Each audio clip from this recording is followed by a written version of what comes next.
नमस्कार, आदि टीवी के खास कार्यक्रम खास खबर खास नजर में आपका स्वागत है। मैं हूं आपके साथ पारुल। कार्यक्रम की शुरुआत करेंगे 4 बड़ी खबरों के साथ। सबसे पहले बात करेंगे गौहरगंज दुष्कर्म मामले की। मध्य प्रदेश के रायसेन में इस वक्त लोगों का गुस्सा 7वें आसमान पर है। गौहरगंज में 6 साल की बच्ची के साथ दुष्कर्म की घटना के बाद 5 दिन बीत गए, लेकिन पुलिस आरोपी सलमान को नहीं पकड़ पाई। गौहरगंज में अब भी 6 जिले भोपाल, रायसेन, विदिशा, सीहोर, बैतूल और नर्मदापुरम जिले का 500 से ज्यादा पुलिसकर्मी जो वहां पर है तैनात किए गए हैं। QRF यानी क्विक रिस्पांस फोर्स भी तैनात की गई है। DIG, SP, 8 DSP और 10 से ज्यादा इंस्पेक्टर तैनात हैं। एक टीम जंगलों में जाकर आरोपी सलमान को ढूंढ रही है, तो अन्य टीमें भी तलाश में जुटी हुई हैं। दूसरी खबर में बात होगी VIT यूनिवर्सिटी में बवाल की। सीहोर के VIT यूनिवर्सिटी में खराब भोजन और दूषित पानी को लेकर छात्रों के प्रदर्शन के मामले ने तूल पकड़ लिया है। अब खुद मुख्यमंत्री डॉक्टर मोहन यादव ने इसका संज्ञान लिया है। उन्होंने सीहोर की प्रभारी मंत्री कृष्णा गौर को फौरन यूनिवर्सिटी कैंपस जाकर छात्र छात्राओं से बात करने और उनकी समस्याओं का तत्काल समाधान करने के निर्देश दिए हैं। तीसरी खबर में बात होगी यूपी बीजेपी को मिले 14 जिलाध्यक्षों की। यूपी में भाजपा ने 14 नए जिलाध्यक्षों की लिस्ट जारी कर दी है। नए जिलाध्यक्षों में जातीय संतुलन साधने की कोशिश भी की गई है। इनमें सबसे ज्यादा 7 सामान्य, 6 पिछड़े और 1 अनुसूचित जाति से है। 14 में से 5 पुराने चेहरे को दोबारा भरोसा जताया गया है, रिपीट किया गया है। चौथी खबर में हम बात करने वाले छत्तीसगढ़ की। छत्तीसगढ़ कांग्रेस में अंदरूनी लड़ाई लगातार बढ़ रही है। धमतरी में संविधान बचाओ दिवस कार्यक्रम में शामिल होने पहुंचे कांग्रेस प्रदेश प्रभारी सचिन पायलट की मौजूदगी उस समय सुर्खियों में आ गई जब कांग्रेस की अंदरूनी कलह खुलकर सामने आई।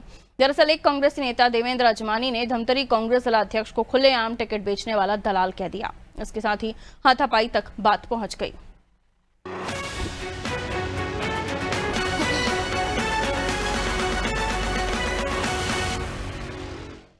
और आइए शुरुआत कर रहे हैं पहली खबर के साथ। मध्य प्रदेश के रायसेन में इस वक्त लोगों का गुस्सा 7वें आसमान पर है। गौहरगंज में 6 साल की बच्ची से दुष्कर्म की घटना के 5 दिन बाद भी पुलिस के हाथ खाली है। पुलिस आरोपी को नहीं पकड़ पाई है।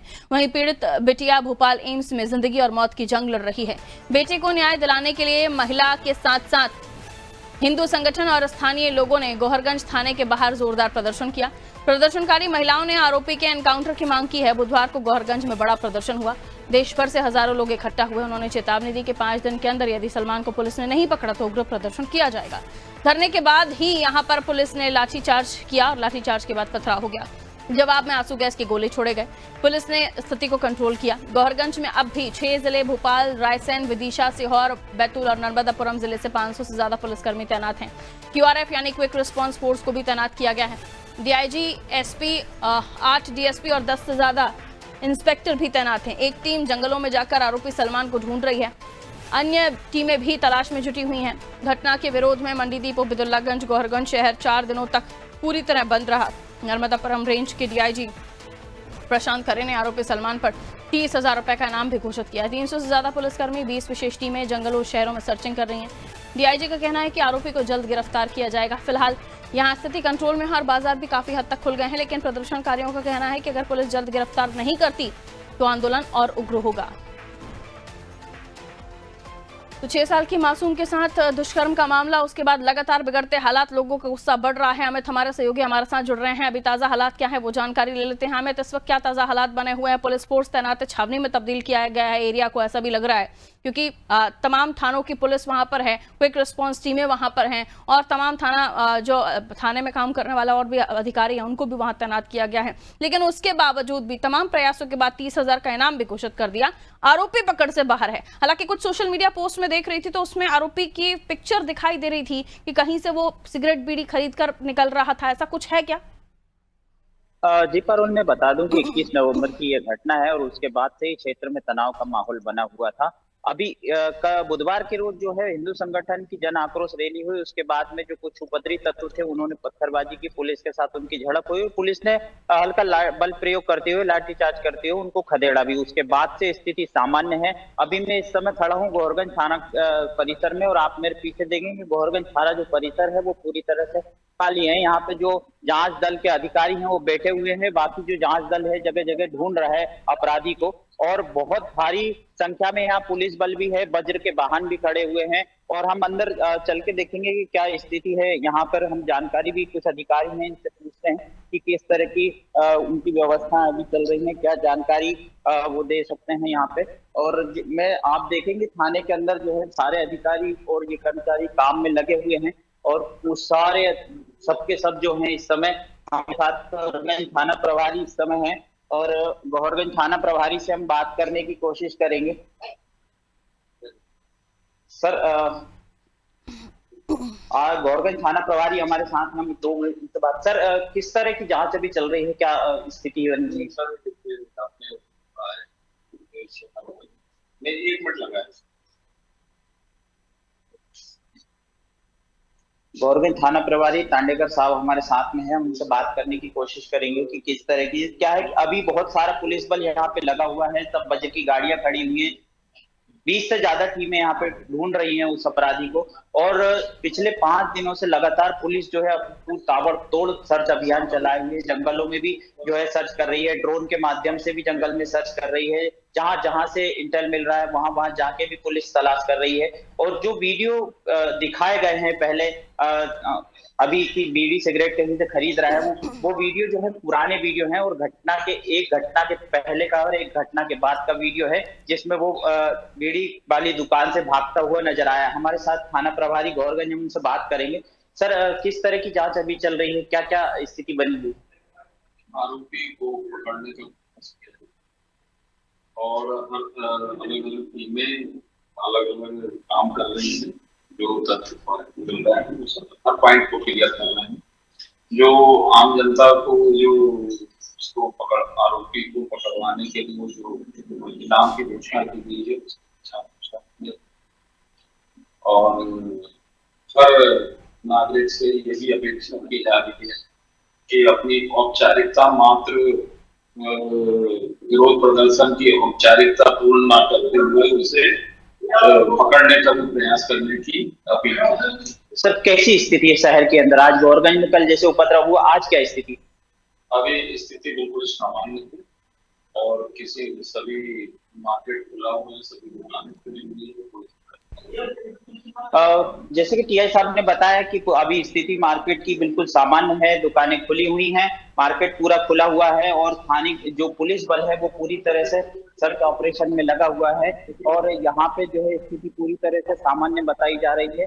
मेरे साथ आप मेरे इस तरफ देखेंगे कि अधिकारी सब लगे हुए हैं, जो जिस तरह का भी इनपुट आ रहा है वो सब उस पर तुरंत जांच दल वहां पहुंचता है, सर्च ऑपरेशन चलाता है, और पूरी तरह से मुस्तैदी के साथ उस अपराधी को पकड़ने का प्रयास किया जा रहा है। पारुल अमित, लेकिन 300 पुलिसकर्मी तैनात हैं सिर्फ उसे खोजने के लिए, उसके बावजूद भी उसका पता नहीं लग पा रहा है।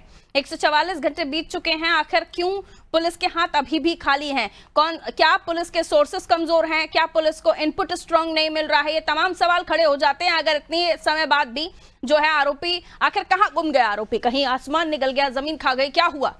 क्यों आखिर आरोपी नहीं मिल पा रहा है? कहाँ सोर्सेस कम है? बिल्कुल पारुल, ये सवाल तो खड़ा होता है कि पिछले 5 दिनों से पुलिस जो है पूरी ताबड़तोड़ मेहनत कर रही है, लेकिन अपराधी अभी तक पुलिस की पकड़ में नहीं आया। जहां तक माना जाए तो अपराधी जो है वो यहाँ का लोकल रहने वाला नहीं, बाहर का रहने वाला था। वो जहाँ आके पिछले 1-1.5 साल से रह रहा था, और कुताई का और क्रेशर पे कहीं मुर्गी फार्म पे काम करता था। बहुत ज्यादा लोग उसको जानते नहीं। कोई शख्स आके शहर में रह रहा है और उसके बारे में किसी भी तरह की थाने में कोई सूचना नहीं है, ये और भी घोर लापरवाही है।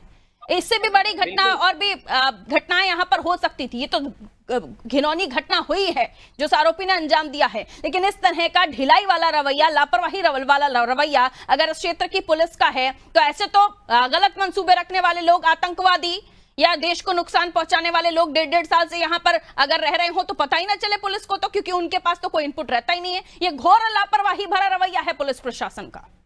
अब बिल्कुल कहीं ना कहीं कहा जा सकता है कि पुलिस की लापरवाही इसमें है, क्योंकि जब व्यक्ति यहाँ पे रह रहा था तब किराए से रह रहा है, उसका कोई आइडेंटिफिकेशन नहीं है। जिसके मकान में किराया रह रहा है उसने भी कभी यहाँ आके पुलिस थाने में जानकारी नहीं दी कि मेरे यहाँ कोई इस तरह का व्यक्ति किराए से रह रहा है। तो ये कहीं ना कहीं देखा जाए तो एक प्रकार की लापरवाही, जबकि पुलिस प्रशासन जो है, अधिकारी सब हमेशा कहते रहते हैं कि अपने अपने थाना क्षेत्रों में जो भी लोग किराए से रह रहे हैं उनको आइडेंटिफाई किया जाए, साथ ही साथ जो किराएदार मकान मालिक हैं उनके किराएदारों की जानकारी थाने में दे, लेकिन इस तरह की जानकारी नहीं देने के लिए बना दिए जाते हैं, उन नियमों का पालन होता नहीं है, ना ही सिस्टम को ना ही पुलिस को इसकी पड़ी है। अगर कोई रूल है तो उस रूल का पालन लोगों को करना चाहिए, जो नहीं कर रहा उसको दीजिए सजा, डालिए उसको जेल में।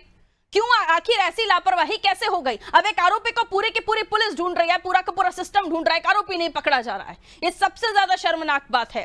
सोचिए न जाने कितने लोग ऐसे होंगे जिन्होंने किराए पर लोगों को रखा होगा और उनका कोई वेरिफिकेशन ही नहीं है, जबकि नियम है, रूल है, और जो नियमों का पालन नहीं कर रहे उनको सजा दीजिए। लेकिन ये भी टाइम नहीं है शायद किसी के पास कि जाकर चेक करें कि आपके क्षेत्र में कहां से कितने लोग आकर रह रहे हैं। ये बड़ी घोर लापरवाही है। और अब अगर आप अपने बगले झांक रहे हैं या कुछ भी बयान दे रहे हैं, सिर्फ वो लीपापोती जैसा काम होगा। इस पर किसी तरह से कोई भी ढिलाई नहीं बरतनी चाहिए, ना ही कोई माफी होनी चाहिए। जो भी गुनहगार हैं इस सिस्टम में बैठे हुए लोग भी, उनको भी सजा मिलनी चाहिए। अमित, आप नजरें बनाए रखिएगा, शायद हो सकता है इस के बाद आरोपी अगर कहीं नजर आए पुलिस को या पकड़ाई में 30,000 रुपए का इनाम, बावजूद उसके पुलिस के हाथ खाली। 300 लोग लगे हुए एक आरोपी को ढूंढने के लिए। 1.5 साल से ये शख्स काम कर रहा था थ्रेशर में आके, मशीनों का, यहां पर किराए पर रह रहा था और किसी को कोई खबर नहीं कि कहां से आया है, उसके घर वाले कौन है, उसका परिवार कौन है, ना ही वहां पर जिस मकान मालिक ने घर किराए पर दिया था उसको कुछ पता है। अब सोचिए कितना गंभीर यह मामला है।